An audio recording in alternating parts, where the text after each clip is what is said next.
சரி, நாங்கள் ஆறாவது கேள்வி பார்க்கணும். 2023 பாஸ் பேப்பரில் ஆறாவதுல முதலாவது கேள்வி பார்ப்போம். ஒருவர் ஒரு படிமத்தை சேமிப்பதற்கு ஒரு இமேஜ் ஒன்று நாங்கள் சேவ் பண்ணுறதுக்கு ஃபைல் ஃபார்மட் இருக்குது. பிஎம்பின்னு ஒரு ஃபார்மட் இருக்குது.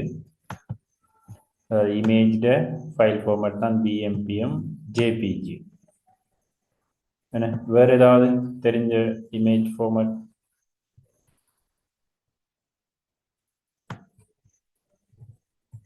கிஃப்ட் வருமா சார்? கிஃப்ட் வரும். வேற வேற என்ன இருக்குது? பரவாயில்ல. பிஎன்ஜி. பிஎன்ஜி இருக்குது தானே, பிஎன்ஜின்னு ஒரு ஃபார்மட் இருக்குது. வேற பிஐஎஃப் வருமா? பரவாயில்ல. இது பிஐஎஃப். ஜிப்பா? ஓ சார். கிஃப்ட் வரும். அடுத்தது ஜேபிஇஜின்னு ஒன்றுமே இருக்கு. ஜேபெக் அப்படின்னு சொல்லுவோம். ஜேபிஜியும் இருக்கு, ஜேபிஇஜியும் இருக்கு. சரிதானே? இப்படி பல வகையான இமேஜ் ஃபார்மட் இருக்குது. அதில் பிஎம்பியும் ஜேபிஜி வடிவமைப்பையா பயன்படுத்த வேண்டும் என்பது மட்டும் தீர்மானிக்கணுமாம். மேற்குறித்த எந்த வடிவமைப்பு குறைந்த தேக்க இடத்தை எடுக்கும் ஏன்னு சொல்லப்பட்டிருக்கு. அதாவது இமேஜ் சைஸ்ல எது குறைவாக இருக்கும் இதுல தான் கேட்கும். பொதுவாக எது குறைவு, எது சைஸ் குறைவாக இருக்கும்? பிஎம்பி. இல்லை, ஜேபிஜி தான் சைஸ் குறைவு. என்ன காரணம் என்றால் இது வந்து கம்ப்ரஸ் பண்ணப்பட்ட ஒரு ஃபைல் ஃபார்மட். கம்ப்ரஸ்டா என்ன?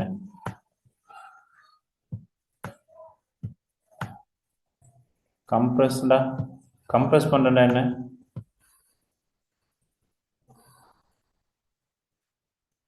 நெருக்கமாக்குதல் அப்படின்னு சொல்லி பதிப்புரிமை வழங்குறதா?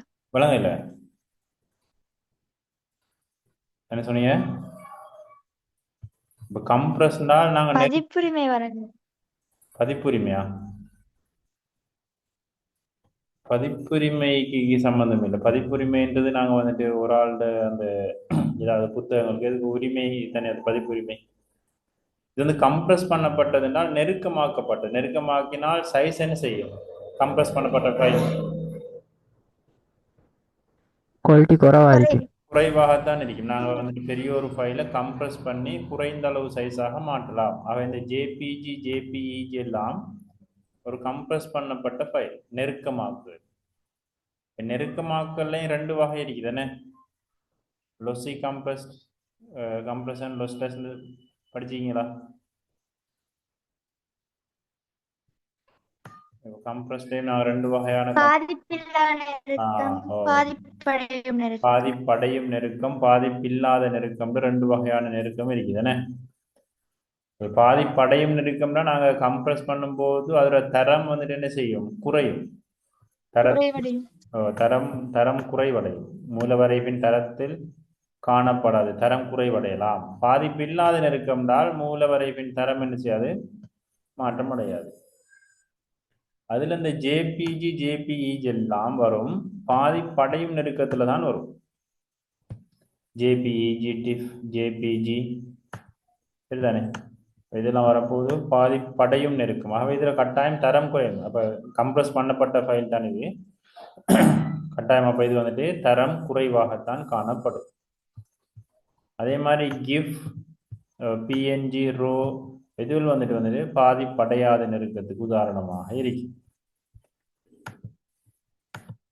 ரைட். அப்போ இதில் பிஎம்பின்றது கம்ப்ரஸ் பண்ணப்படாத ஒரு ஃபார்மட். இது கம்ப்ரஸ் பண்ணப்பட்டது. ஆகவே மேற்குறித்த எந்த வடிவமைப்பு குறைந்த தேக்கத்தை எடுத்து எடுக்கும்னால் ஜேபிஜி. ஏன்னு சொன்னால் இது வந்து நெருக்கமாக்கப்பட்ட படிவ வடிவம் அப்படின்னு சொன்னால் சரி, நெருக்கமாக்கப்பட்ட வடிவம். மேற்குறித்த எந்த வடிவமைப்பு சிறந்த படிவ தரத்தை கொண்டிருக்கும்? எது தரம் கூடியதாக இருக்கும்?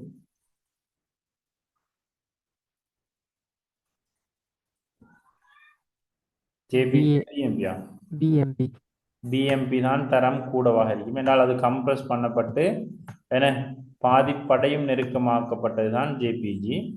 ஆகவே அது கட்டாயம் தரம் குறைவாகத்தான் இருக்கும்.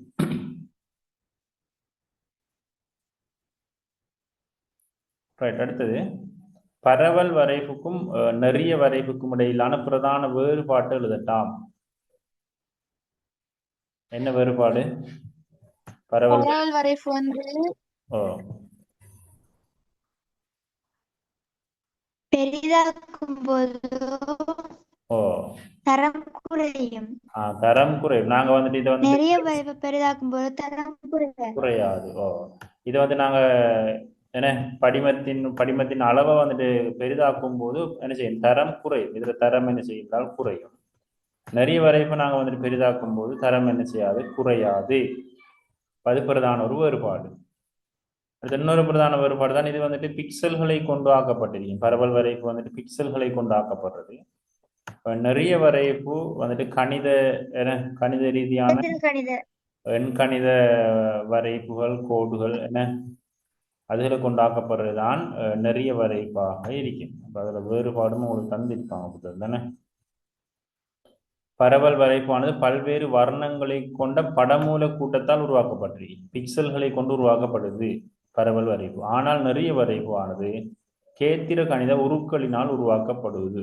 அது ஒரு பிரதான வேறுபாடு. பரவல் வரைப்பு உருவாக்கத்தில் கோப்பு விபரம் பேணப்படுவதில்லை.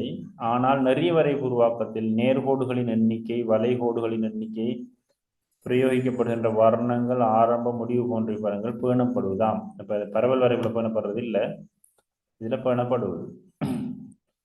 இந்த பரவல் வரைவின் தரம் அதனை நெருக்கமாக்கும் போது குறைவடையும். என்ன பரவல் வரைவின் தரம் அதனை நெருக்கமாக்கும் போது குறையும். ஆனால் நிறைய வரைவின் தரம் கம்ப்ரஸ் பண்ணினாலும் குறையாது. எனவே பெருப்பிக்கக்கூடிய வரைவுக்கு பரவல் வரைவு பொருத்தம் இல்லை. எது பொருத்தம்? நிறைய வரைவு தான் பொருத்தமானது. என்றால் தரம் குறையாது. அதுல நீங்க வேறுபாடு எழுதலாம். அடுத்து ஜிம்ப்லேயும் உங்களுக்கு இந்த குறியீடுகள் ஞாபகம் இருக்கணும். ஜிம்ப்லேயும் பல வகையான குறியீடுகள் இருக்குதுன்னு.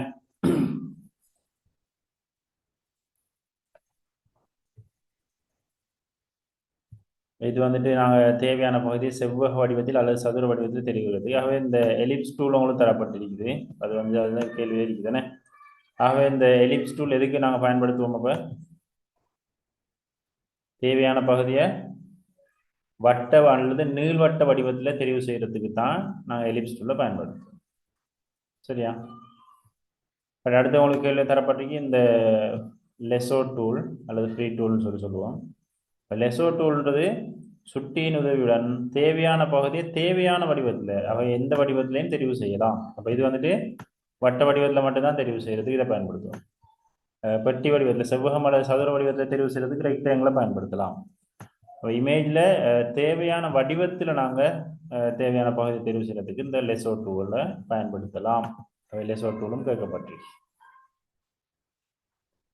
இந்த ஏன்றதை எதுக்கு பயன்படுத்துவோம்?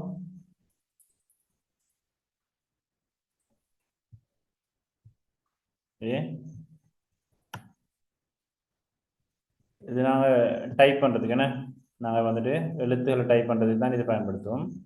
இதுவும் உங்களுக்கு தரப்பட்டிருக்கு. கலர் பிக் பண்ணுறது பை கலர் அப்படின்றது தரப்பட்டிருக்கு.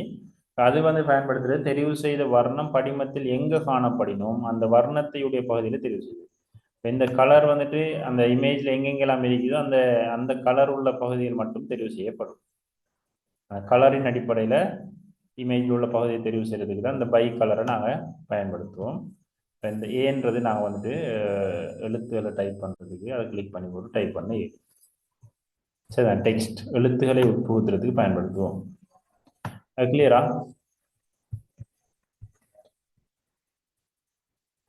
அந்த டூல்ஸ்களை கொஞ்சம் பார்த்துக்கணும்.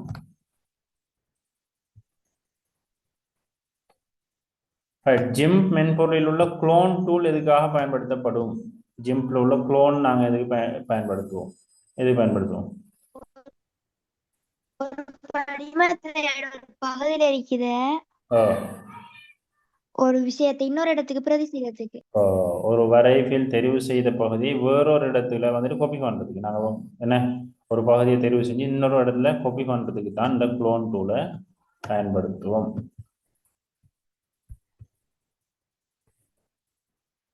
Right, ஒரு அசைவூட்டல் அனிமேஷன்ல முதன்மை சட்டகங்கள் என்றால் என்ன?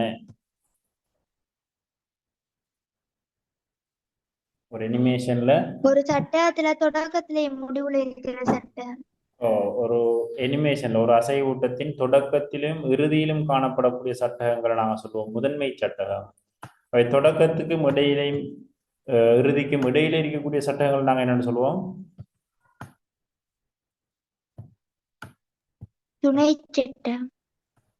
டுவீன் சட்டகம் அப்படின்னு சொல்லுவோம். டுவீன் சட்டகங்கள் அப்படின்னு சொல்லுவோம். டுவீன் சட்டகங்கள் அவை இந்த தொடக்கத்திலேயும் இறுதியிலையும் இருக்கக்கூடிய சட்டகங்கள் நாங்கள் சொல்லுவோம் முதன்மை சட்டகம். அதுக்கு இடையில இருக்கக்கூடிய சட்டங்கள் நான் சொல்லுவோம் டுவீன் சட்டகங்கள் அப்படின்னு சொல்லுவோம்.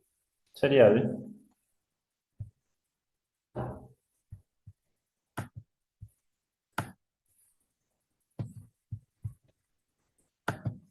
அடுத்து ஓடாசிட்டியில இது நாங்கள் எதுக்கு பயன்படுத்துவோம் இந்த குறியீடு?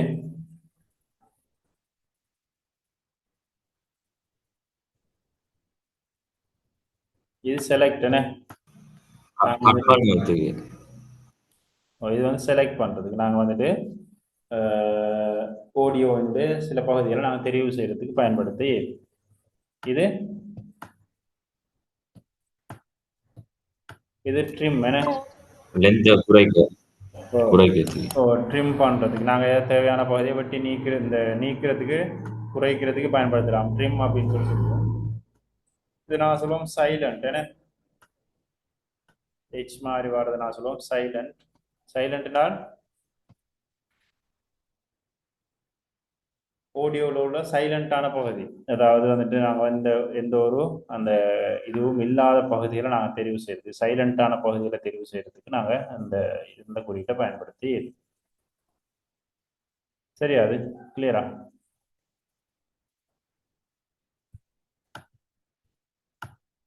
அவை ஓடாசிட்டி உங்களுக்கு புக்கில் இருக்குது. அவை அந்த குறியீடுகளையும் கொஞ்சம் பார்த்துக்கணும். அடுத்து விண்டோஸ் மூவி மேக்கர் என்ன?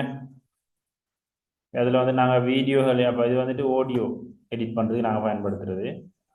வீடியோவில் எடிட் பண்ணுறதுக்கு நாங்கள் பயன்படுத்தக்கூடிய ஒரு டூல் தான் Windows movie maker. Audio edit பண்ணுறதுக்கு ஓடாசிட்டியை பயன்படுத்தலாம். ஏன்னா இமேஜுக்கு தான், இமேஜ் நாங்கள் எடிட் பண்ணுறதுக்கு தான் ஜிம் பயன்படுத்தும். அப்போ இது இமேஜ் எடிட்டிங்க்கு இது ஆடியோ, இது வீடியோ. அவை ஓடாசிட்டி அதே மாதிரி விண்டோஸ் மூவி மேக்கர் எல்லாமே உங்களுக்கு இருக்குது.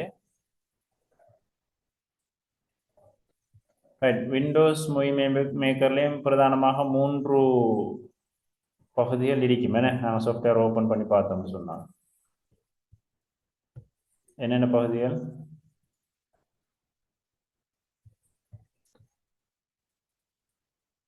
இதில் அந்த ஃப்ரேம் சம்பந்தமாக நாங்கள் பார்த்தோம்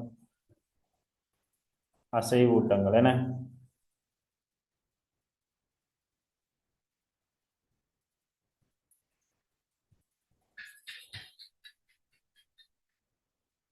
முதன்மை சட்டகம், டுவின் சட்டகங்கள் அதெல்லாம் பார்த்தோம்.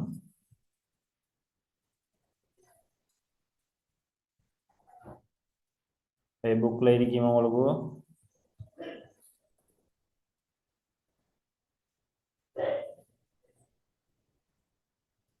விண்டோஸ் மூவி மேக்கர்ல இருக்கக்கூடிய பிரதான 3 பகுதிகள்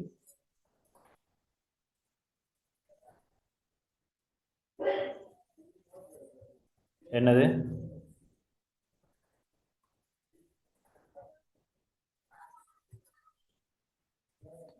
ஒலிக்காக தான் ஓடாசிட்டி பயன்படுத்தப்படுவது.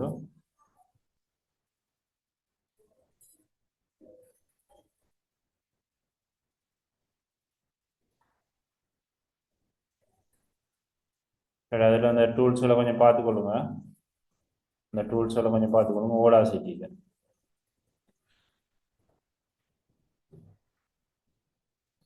விண்டோஸ் மூவி மேக்கர்ன்றது தான் நாங்கள் வீடியோ எடிட்டிங், காணொலி கோப்புகளை வடிவமைக்க பயன்படுத்தக்கூடிய ஒரு சாஃப்ட்வேர். அதில் பிரதானமாக 3 கூறுகள் காணப்படுது. முதலாவது கூறு என்னையாம்? முட்காட்சி, அதாவது செயற்படுத்தும் சாளரம். ப்ரீவியூ பிளேன்னு சொல்லுவோம். அதாவது முட்காட்சின்னு சொன்னா நாங்க இங்க செய்யற விஷயத்தை இங்க காட்சிப்படுத்தும். ஏன்னா இங்க நாங்க எடிட் பண்ற விஷயங்கள் இங்க வந்துட்டு நாங்க ப்ரீவியூ பார்க்கலாம். இப்போ பிரிண்ட் ப்ரீவியூன்னா நாங்க பிரிண்ட் பண்ண முதல் பார்க்குறது. அதே மாதிரி தான் இங்கே வீடியோன்னு நாங்கள் எடிட் பண்ணும்போது ப்ரீவியூ பார்க்குறது. சரிதானே? இப்போ காணொளி கோப்புகளை வடிவமைக்க பயன்படுத்தும் காணொளி காட்சிகள் மற்றும் படிம சட்ட காட்சிகளை காட்சிப்படுத்தவும் உருவாக்கப்பட்ட படிமங்களை சேமிப்பதற்கு முன்பு காட்சிப்படுத்துவோம்.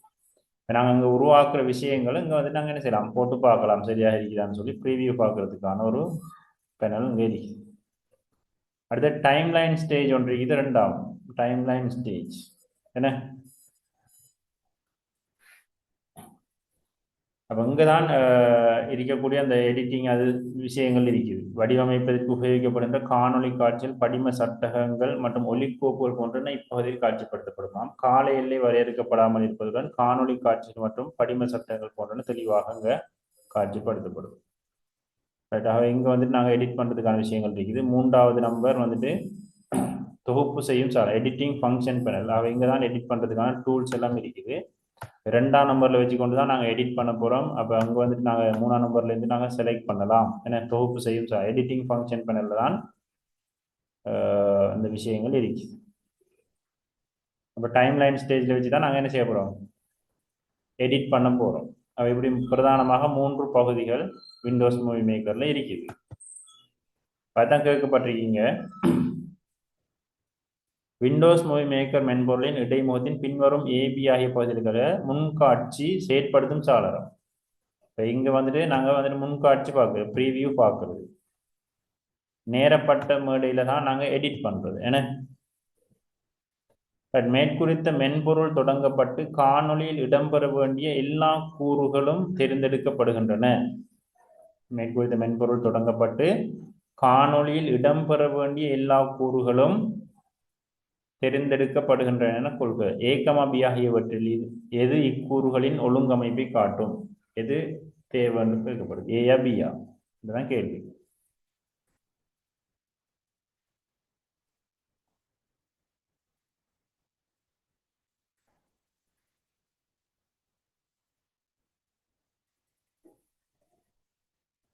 விளங்குதா?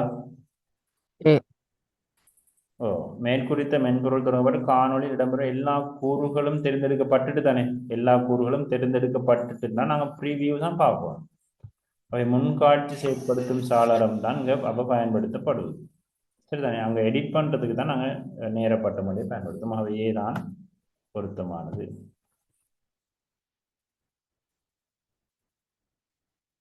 ஏழாவது கேள்வி பார்ப்போம். ஒரு வலிமையான கடவுச்சொல், ஒரு ஸ்ட்ராங் பாஸ்வேர்டில் இடம்பெற வேண்டிய வரியுருக்களின் 3 வகைகளை எழுதுக. என்னென்ன வகையான வரியுருக்கள் கேரக்டர்ஸ் காணப்படணும் அப்படின்னு சொல்லப்படுது. என்னென்ன காணப்படணும்? ஒரு ஸ்ட்ராங் பாஸ்வேர்டாக இருந்தால் அதில்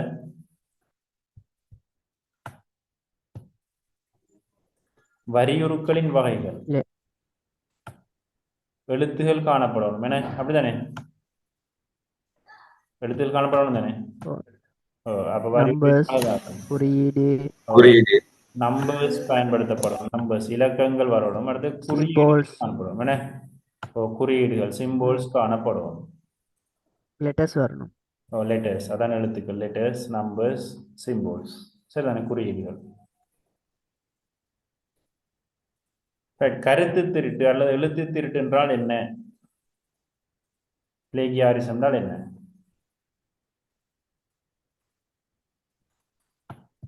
என்ன எழுத்து திருட்டுனா?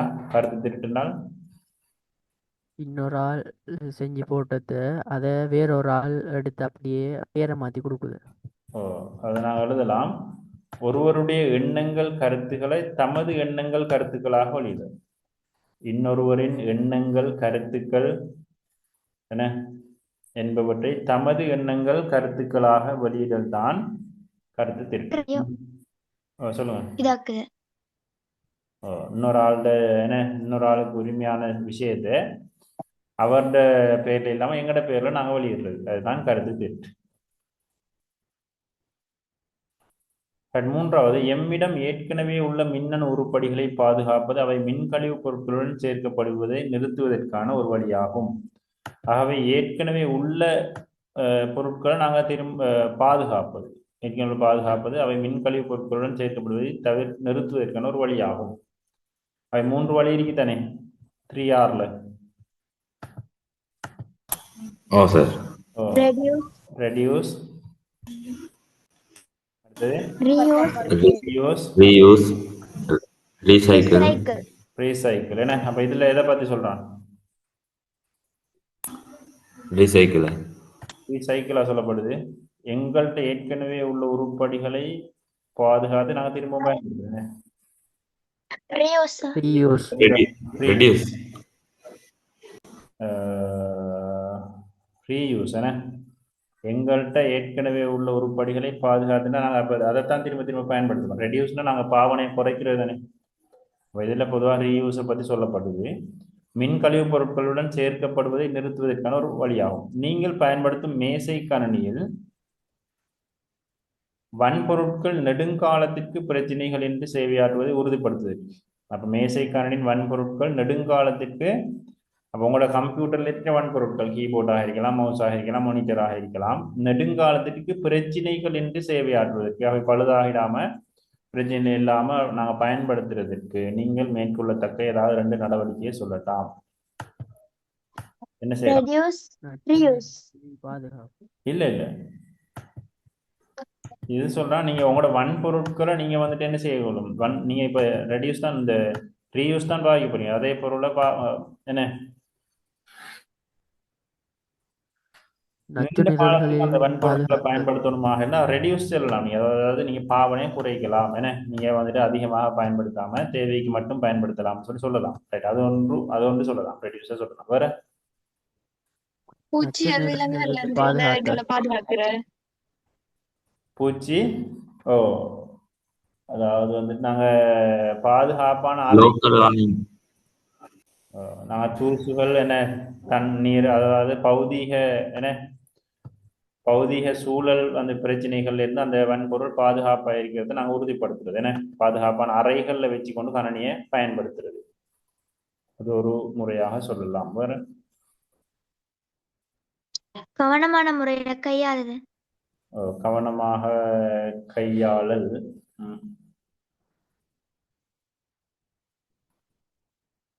அடுத்து நாங்க ஒரிஜினல் வாங்க உங்கள்ட்ட இருக்கிறத பயன்படுத்துறது தானே. உங்களோட இருக்கிறத நீண்ட காலத்துக்கு பயன்படுத்துறது தான் கேட்கலாம்.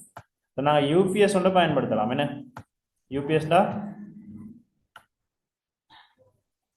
இப்போ நாங்கள் கரண்ட் போனால் சில நேரம் பழுதாயிரும். நாங்கள் வந்து யூபிஎஸ் இல்லாட்டி நாங்கள் டிரெக்டாக நாங்கள் வந்து கணனியை பாவிக்கும் போது என்ன கரண்ட்கள் அப்படி போகும்போது நாங்கள் வந்து அந்த வன்பொருட்கள் பாதிப்படைவதற்கான சான்ஸ் கூட இருக்கு. அவையே வந்து நாங்கள் யூபிஎஸ் பயன்படுத்துறது ஒரு எங்களுக்கு புத்தக தர்க்க ரீதியான பாதுகாப்பு, பௌதிக ரீதியான பாதுகாப்புன்னு இருக்குது தானே. என்ன யூபிஎஸ் ஒரு பௌதிக ரீதியான பாதுகாப்பு காரணி. அடுத்து வந்து நாங்க வைரஸ்களினாலேயும் வன்பொருட்கள் நாங்கள் என்ன செய்யலாம், பழுதாகலாம். மெல்வேயாஸ், இப்போ மெல்வேயாசங்களுக்கு கணனிக்கு வந்தாலும் வன்பொருட்கள் பழுதாகக்கூடிய சான்ஸ் இருக்குது. இப்போ நாங்கள் வந்துட்டு இணையத்தை பாதுகாப்பாக பயன்படுத்துறதும் என்ன அந்த வன்பொருட்களை நீண்ட காலத்து பயன்படுத்துறதுக்கான ஒரு இதாக இருக்கு. அடுத்து ஆன்டிவைரஸ் நாங்கள் பயன்படுத்துறது. ஆன்டிவைரஸ் படுத்துறதுனால வைரஸ் தொற்றுலேருந்து என்ன செய்யலாம், கண்ணிய வன்பொருட்களை பாதுகாக்க ஏறி. ரைட், அப்படி ஏதாவது நீங்கள் 2 நடவடிக்கைகள் எழுதலாம். உங்கள் கணனியில் மென்பொருட்களை பாதுகாப்பதற்கான ஒரு நடவடிக்கை எழுதலாம். சாஃப்ட்வேர்களை பாதுகாக்கிறது.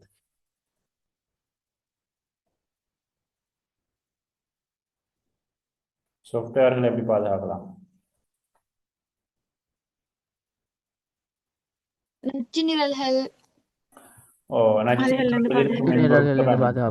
வைரஸ்களாலேயும் சாஃப்ட்வேர்களுக்கு பாதிப்பு வரும். அப்ப ஆன்டிவைரஸ் பாதுகாப்பு, நச்சுநிரல் எதிர்ப்பு மென்பொருட்களை பயன்படுத்தல். அடுத்து சாஃப்ட்வேர்கள் அப்டேட் பண்ணணும். நாங்கள் சாஃப்ட்வேர்கள் அடிக்கடி என்ன செய்யணும், அப்டேட் பண்ணணும். அவை இற்றைப்படுத்தல், மென்பொருட்களை இற்றைப்படுத்தல். என்ன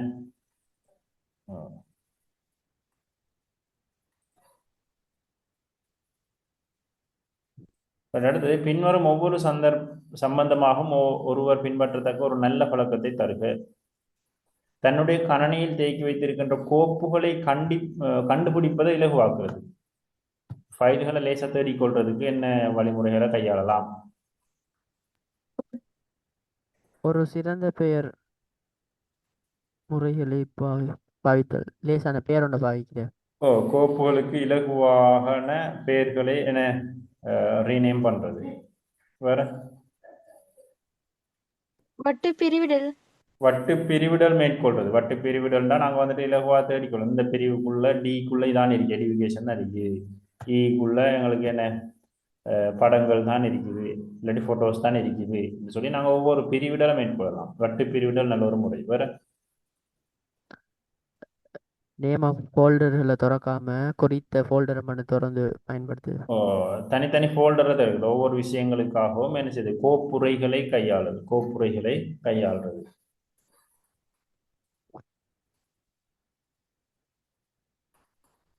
அப்படி ஏதாவது ஒரு விஷயத்தை நீங்க என்ன செய்யலாம், ஒரு ஒரு விஷயத்தை எழுதினால் சரி. ரைட். கணனின் வன்வட்டு நிரம்புவதை தடுத்தல். ஹார்ட் டிஸ்க் நிரம்பிடும். ஏன்னா ஃபைல்கள் நிறைய வந்து என்ன செய்யும், ஹார்ட் டிஸ்க் ஃபுல் ஆகுறத நீங்க தடுக்கணும். அப்படின்னா என்ன செய்யலாம், அதுக்கு பயன்படுத்தக்கூடிய ஏதாவது ஒவ்வொரு நாளைக்கு நம்ம செஞ்சு முடிஞ்சதுக்கு பிறகு ஹார்ட் டிஸ்க் அந்த இதை பார்ட்டிஷன் இதெல்லாம் கிளியர் பண்ணி வைக்க தேவையில்லாத ஃபைல்களை டிலீட் பண்ணுது. தேவையில்லாத அல்லது தற்காலிக கோப்புகளை நீக்குதல். என்ன வேற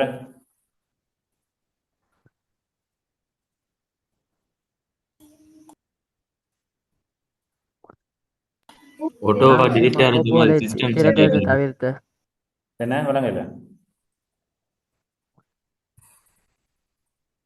சும்மா தேவையில்லாம கோப்புகளை திறக்காம இருக்குது. தேவையற்ற கோப்புகள் திறக்கிறதை விட்டும் திறக்கிறதை தவிர்த்தல். வட்டு ஒருங்கமைத்தலை மேற்கொள். வட்டு ஒருங்கமைப்பை மேற்கொள்ளல். Very good. என்ன ஃப்ராக்மெண்டேஷன் செய்யுது, டீஃப்ராக்மெண்டேஷன். ஃப்ராக்மெண்டாக இருக்கும், அதை நாங்கள் டீஃப்ராக்மெண்டேஷன் செய்யுது. வட்டு ஒருங்கமைப்பை மேற்கொள்ளல், அது நல்லது. இது நாங்கள் ரீசைக்கிள் பின்னு ஒன்று நாங்கள் டிலீட் பண்ண ஃபைல்கள் அதிலே நிரம்பி இருக்கும். என்ன ரீசைக்கிள் பின்னை கிளியர் பண்ணி கொள்வது. ரீசைக்கிள் பின் அதை கிளியர் பண்ணி கொள்ளலாம். அடுத்து நாங்கள் தேவையான ஃபைல்களை வன்வட்டிலேயே எல்லாத்தையும் போட்டு வைக்க வேண்டிய அவசியம் இல்லை. நாங்கள் என்ன செய்யலாம், முகில் கணினியை பயன்படுத்தலாம். முகில் கணினியை பயன்படுத்தி நிகழ்நிலை வட்டுக்களில் கோப்புகளை சேமித்தல். ஹார்ட் டிஸ்க் வந்துட்டு எங்களுக்கு போதாமல் இருந்தால் கூகுள் டிரைவ் அப்படி இருக்குது, அதுகளில் நாங்கள் கொண்டு போய் என்ன செய்யலாம், சேமித்து வைக்க. அல்லது எக்ஸ்டர்னல் ஹார்ட் டிஸ்க் அல்லது வந்துட்டு நாங்கள் வந்துட்டு வெளிப்புற செலுத்திகள் பென் டிரைவ் அதுகளில் நாங்கள் போட்டு வைக்கலாம். ஹார்ட் டிஸ்கில் எல்லாம் போட்டு வைக்காம நீண்ட காலத்துக்கு தேவையில்லாதவர்கள் அப்படி செய்யவும் வேணும். ரைட். 6வது, ஒரு கணனியை பயன்படுத்தும் போது சரியான கொன்னிலை முக்கியமானதாகும். சரியான கொன்னிலைன்றது நாங்கள் வந்துட்டு என்ன இருக்கக்கூடிய முறை, கணனியை பயன்படுத்தும் போது அமரக்கூடிய முறைகள். கணனி ஒன்றின் திரையை வைத்திருப்பதற்கு ஒருவரின் கண்மட்டம் தொடர்பாக ஒருவர் பின்பற்றத்தக்க வழிகாட்டல் என்ன? எப்படி இருக்கணும் கண்மட்டமும்? கணனிக்கும் திரைக்கும் இடையே 45 சென்டிமீட்டர் 75 சென்டிமீட்டர் வரை இருக்க வேண்டும். 40 தொடக்கம் 70 சென்டிமீட்டருக்கு உட்பதாக இருக்கணும் திரைக்கும் கண்ணுக்கும் இடைப்பட்ட தூரம். அடுத்தது திரையின் மேல் மட்டமும் கண்மட்டமும் ஒரே மட்டத்தில் இருத்தல், அல்லது வந்துட்டு திரை வந்துட்டு கொஞ்சம் கண்மட்டத்திலிருந்து கொஞ்சம் கீழே இருக்கிறது. சரியா? அந்த விஷயத்தை எழுதலாம். கண்மட்டத்தில் திரையின் மட்டம் காணப்படல் அல்லது கண்மட்டத்திலும் சற்று குறைவாக காணப்படல், அல்லது 40 தொடக்கம் 70 சென்டிமீட்டருக்கு உட்பட்டதாக கண்மட்டமும் திரையும் காணப்படல், அப்படி எழுதலாம். சரியா?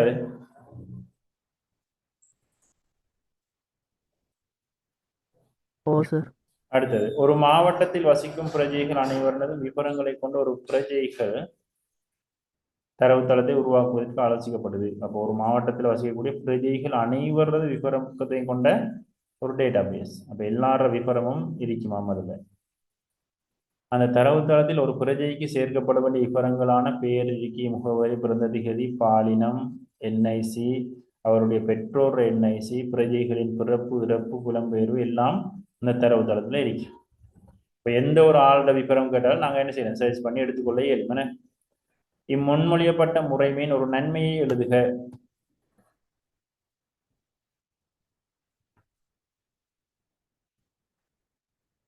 இப்படி ஒரு முறைமையை உருவாக்கினா அதுல என்ன நன்மை? அப்ப இருக்கிற மக்கள்ல ஒருவருக்கு தொகையை தனிப்பட்ட அறிந்து கொள்ள முடியும். தகவல் அனுப்பணும்னா ஓ, மக்கள் தொகையை நாங்கள் வெவ்வேறு விகிதங்கள் என்ன வயதின் அடிப்படையில் மக்கள் ஆம் தொகையை அறிந்து கொள்ள இயலும். என்ன? அதே மாதிரி நாங்கள் வந்துட்டு வெவ்வேறு இதில் நாங்கள் என்ன மக்களோட தொகையை அறிஞ்சு கொள்ள இயலும், அல்லது தேவையான மக்களோட விவரங்களை தேடி பெற்றுக் கொள்ள இயலும். வேற பிறப்பிறப்பு வீதத்தை தெரிஞ்சு கொள்ளலாம். பிறப்பு வீதமா? பிறப்பு இறப்பு வீதங்களை நாங்கள் என்ன செய்யலாம், அறிஞ்சு கொள்ளலாம். என்ன? மக்கள் தொகையை கணக்கிடுறதுக்கு இலகுவானதாக இருக்கும். அப்படி ஏதாவது நீங்க ஒரு நன்மை எழுதினால் சரி. கிளியரா? அது 2 வருட பாஸ் பேப்பர் ஃபுல்லா முடிச்சிருக்கோம். என்ன? அடுத்த முதல் பேப்பர் ஒன்று அடிச்சு அனுப்பினா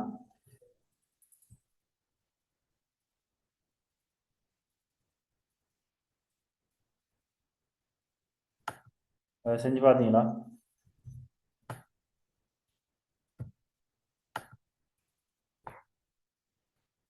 ரைட், அதை செய்வோம். அப்போ முதலாவது கூட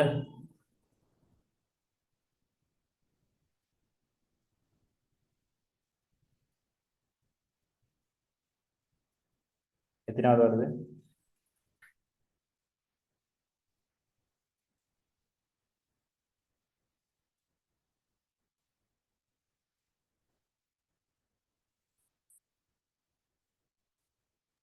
ஒன்றாவது சார். ஏ ஏ வரும். ஏபி அடி 16. என்ன? அடி 16 அடி 2க்கு மாத்திரத்துக்கு நாங்க 4 பிட்களாக எழுதணும். அப்படித்தானே? ஓ அல்லது வந்து நாங்கள் விடையிலேருந்து 4 பிட்களாக பிரித்து பார்த்தாலும் சரி, அந்த விட வருதான்னு சொல்லி